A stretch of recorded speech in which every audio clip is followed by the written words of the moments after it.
We want to go through this carefully because, onto itself, Game of Thrones is a cultural phenomenon, right? It was a very popular series, one of the most expensive series. So there's a lot of analytic reasons, even if you're not into dark fantasy, to look at it. I happen to like dark fantasy and just fantasy in general. So I am coming at it from a fan perspective, but also an analyst perspective. All right, so that's the broccoli portion. Let's get to the dessert. Now, Gary from Nerdrotic, I think, deserves a little bit distinction here because he was much earlier than most people. And I will never take that from Gary. He was very early in being a very vicious critic of Benioff and Weiss and where the show is going. So he deserves a lot of credit. However, the video we're going to review is unfortunately not good. If Game of Thrones is season 8, a 3 out of 10, this video is a 2.5 because it's really meandering. So even if I'm actually agreeing with Gary in terms of his basic point that it was not a good season and they really destroyed the show, I don't think he articulates himself very well. And I'm just like puzzled as to what is he saying? Where's he going with this? And he's making a lot of just pure errors. So I'm like, what exactly are you talking about? So we'll let him hear him speak and respond to the basic charges and I guess his new theory about what went wrong. That the third episode of season 6 was the most expensive episode. I knew that I was like, they're gonna kill the fucking Night King in this episode.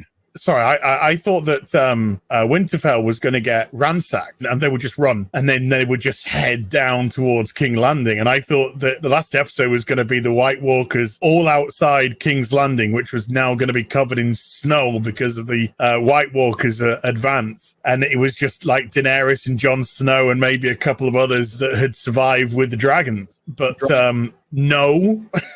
You know that thing that they've been building up to with the Valyrian steel sword? And the only thing that actually made the White Walkers worried and scared of Jon Snow? Fuck that! And the reason they didn't pay it off? Intersectional feminism.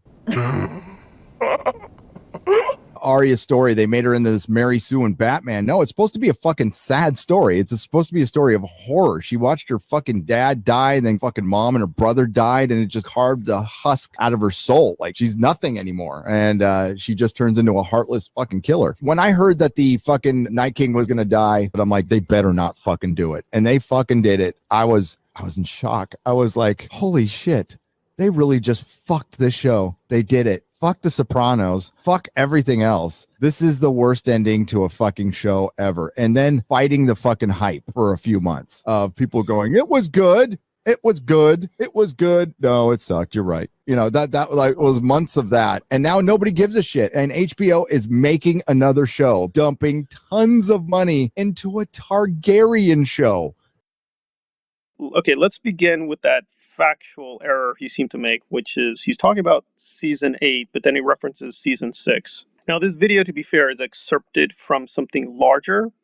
So I don't know if this is his mistake or the editor's mistake or both. The images are not matching up the narration because he's talking about season 6, but I'm pretty sure he's talking about season 8. And of course, he's talking about the Night King episode. So I'm not quite sure what he's talking about. I assume he just made an honest mistake, and I'm not going to, go crazy over it. But it's not good to begin with a major factual error and then start saying, these writers for Game of Thrones are really incompetent. Apparently not. They're not the only ones that need some more lessons in editing and writing. Okay, but let's get to the substantive issues he brings up that, they totally screwed everything up. Didn't really understand how to write the show. I do basically agree. My own estimate of Benioff and Weiss is that they're more like mediocre writers, because clearly they're capable of doing some good writing, but the Emperor had no clothes by the end of the show. So, I think we saw what they really do onto themselves, and they're just not very good writers. But why is he roping in feminism or intersectional feminism? I mean, I get it, it's meant to be a joke, but if so, I don't even see what the joke is. I mean, Arya Stark is a wealthy white woman from a noble family, so there's no intersections. Or is he saying that Arya is coded as black or coded as an other, that she's somehow a marginal figure or identity within the series? I don't understand the joke. So she's definitely not intersectional feminism. So I have no idea what the hell he's talking about. Was feminism partly responsible for season 8? I think you can definitely put it in as a factor, but saying Benioff and Weiss are feminists without qualification, I think, is really, really bizarre. Now, let me state for the record, I'm not coming at this from a pro-feminist perspective. I don't have a pro-feminist perspective. I don't have an anti-feminist perspective. I honestly just try to analyze stuff. Now, we're all ideological, and I'm no less ideological than anybody else, but knowing that, I try to be self-critical. So yeah, if feminists go wrong and crazy and stupid, of course they should be criticized. But if anti-feminism goes wrong and it's saying stupid stuff, that should also be criticized. I get it for his audience. He just uses these words, intersectional feminism, now for money and for the super chats. He just throws these bones at the dog, but I don't see how this is helping us with that particular episode or that particular storyline. Now, in terms of the Mary Sue thing, I have to be honest, having done analysis for 10 to 15 years on literature and culture, I really didn't come across this term until recently. So, as somebody who's written fiction since he was a teenager, I didn't even know this thing existed. But it's fine to debate it. I think it's perfectly legit to do videos pondering whether she is a Mary Sue. And I've even done, I think, one video on this. But I don't know if that's the answer to the question, because I just think the analytic term doesn't do very much. I just don't think the Mary Sue thing explains too much, because it doesn't seem to have a lot of rigor behind the definition. Did they give her a lot of extra powers that don't make sense? Well, that's definitely true. But I don't know if invoking Mary Sue is going to be helpful. I mean, it was definitely weird. She does that weird Super Mario jump and then kills the Night King. I still wonder, why didn't she just freeze to death instantaneously? That seemed a little strange. Where were his lieutenants? Yeah, there's a lot of questions in terms of what they did.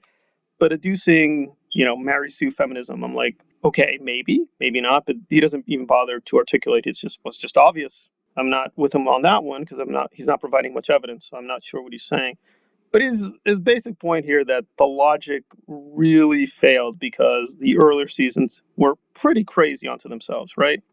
But they went much further in season 8. Okay, so that basic point is fine, but the reasons why, I think we're still not quite sure. I mean, I've researched this a lot. We're still asking questions as to what they were up to. The way I see it, and from the best reporting I can do, they just didn't like the way it was going to go, because they were going to have Jon Snow do it, but they had changed their minds. They thought it was too predictable, and they did something really stupid to replace that, but they wanted to do something unpredictable. Now, in terms of pouring money into House of the Dragon, yeah, it's a profit-making corporation. It's going to do that. And Benioff and Weiss are not a part of it, so I have tentative hopes over House of Dragon. But yeah, I mean, if they're going to do crazy, stupid stuff, and they already are doing some crazy, stupid stuff, and I think it's proper to criticize that.